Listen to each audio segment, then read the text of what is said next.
ఎన్నికల షెడ్యూల్ చాలా ఆలస్యంగా వచ్చింది. గత 2019కి పోలిస్తే అంచేత మా ప్రీతం నాయకుడు ముఖ్యమంత్రి జగన్మోహన్ రెడ్డి గారు బస్ యాత్రను ప్రారంభిస్తా ఉన్నారు 27వ తేదీ నుంచి. ఇడుపులపాయలు మొదలుపెట్టి ప్రొద్దుటూరులో ఒక బహిరంగ సభ ఉంటుంది.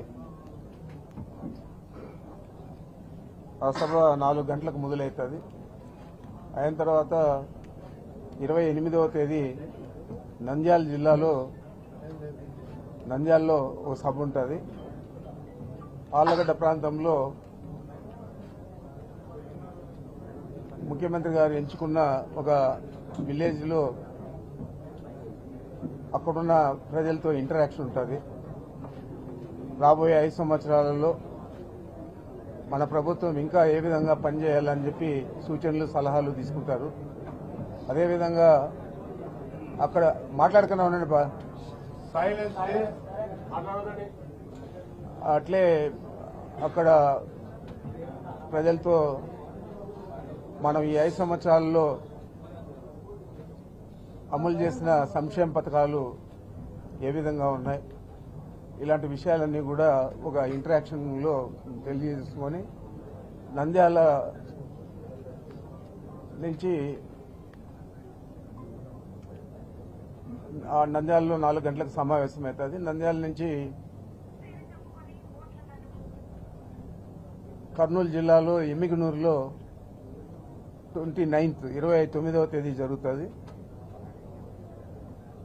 ఆ తర్వాత షెడ్యూల్ మళ్ళా కూడా తెలియజేస్తాము. అక్కడ ఈ పూర్తయ్యే లోపల ఈ 29వ తేదీ ఎమ్మిగనూరు సభ తర్వాత వారు అనంతపూరు, చిత్తూరు, తిరుపతి మీదుగా అప్ టు విజయవాడ వెళ్తారు.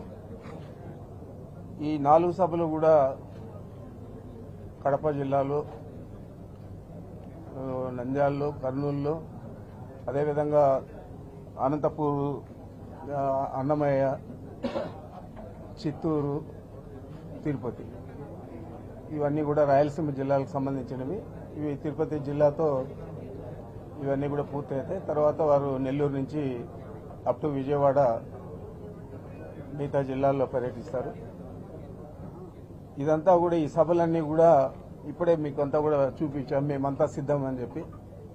గతంలో సిద్ధం సభలు ఏదైతే 4 జిల్లాల్లో జరిగాయో అక్కడ కాకుండా మిగతా జిల్లాల్లో ఈ మేమంతా సిద్ధం సభలు జరుగుతాయి. కార్యకర్తలు, నాయకులు, కేడర్కి సంబంధించిన వారందరూ కూడా ఈ సభల్లో పాల్గొంటారు. తప్పకుండా ఇది బాగా విజయవంతం చేయాలని చెప్పి ఈరోజు మా శాసనసభ్యులందరినీ కూడా అదేవిధంగా పోటీ చేస్తా ఉన్న అభ్యర్థులందరినీ కూడా సమాయత్తపరచడానికి ఈ సమావేశం ఏర్పాటు చేశాం.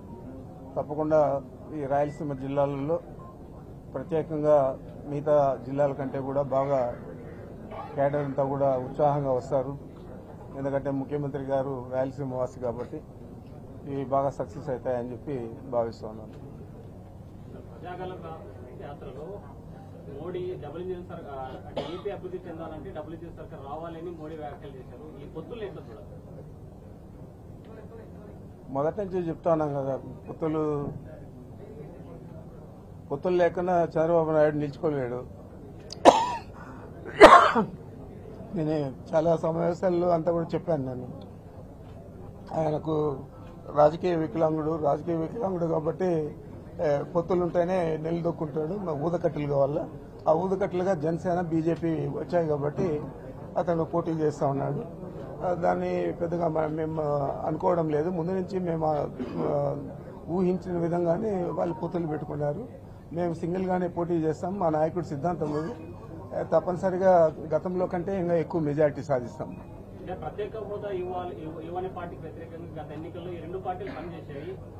మోడీని అనరాని మాటలు అనేటువంటి పార్టీతో పొత్తులు పెట్టుకున్నారు. ఈరోజు ప్రత్యేక హోదా అంటే పరిస్థితి మరి ఏ ఆలోచనతో చంద్రబాబు నాయుడు పెట్టుకున్నాడు, మరి మీరు ఆయన్ని అడిగితే బాగుంటుంది.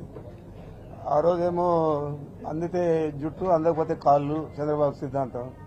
ఈరోజు జుట్టు అందలేదు కాబట్టి కాళ్ళకు మొక్కాడు. దాన్ని మేము ప్రత్యేకంగా చూడడం లేదు. అది వాళ్లకు సంబంధించిన విషయము. ఇది అనైతికమే కాకుండా ఒకరోజు తిట్టడము, ఇంకో రోజు కాళ్ళు పట్టుకోవడం చేసే పరిస్థితి చంద్రబాబుది. దాని గురించి మేము ఎక్కువగా ఆలోచన చేయడం లేదు. మూడు రాజధానుల అంశము ఇంకా కొలిక్కి రాలేదు. కర్నూలు న్యాయ రాజధాని చేస్తామన్నారు. మరి ఇప్పటి న్యాయ రాజధాని అంశం ఇక్కడ పునాదులు పడేటువంటి పరిస్థితి లేదు. కర్నూలులో జగన్ సభ పెట్టి ప్రజలు ఎలా ఓట్లాడగలరు? మా ప్రభుత్వం జగన్మోహన్ రెడ్డి గారు 3 రాజధానులకు కట్టుబడి ఉన్నాడు.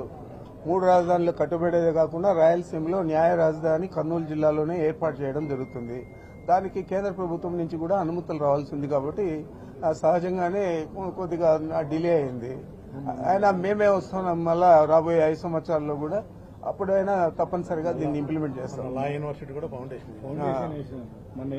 అది వాళ్ళకి తెలుసు కదా. లా యూనివర్సిటీకి ఫౌండేషన్ కూడా ఇక్కడే వేశారు. మరి న్యాయ రాజధాని ఇక్కడ తీసుకురావాలా అనే ఉద్దేశంతోనే లా యూనివర్సిటీని ఇక్కడ తీసుకొస్తున్నారు. అదర్వైజ్ ఆ పని చేయరు కదా.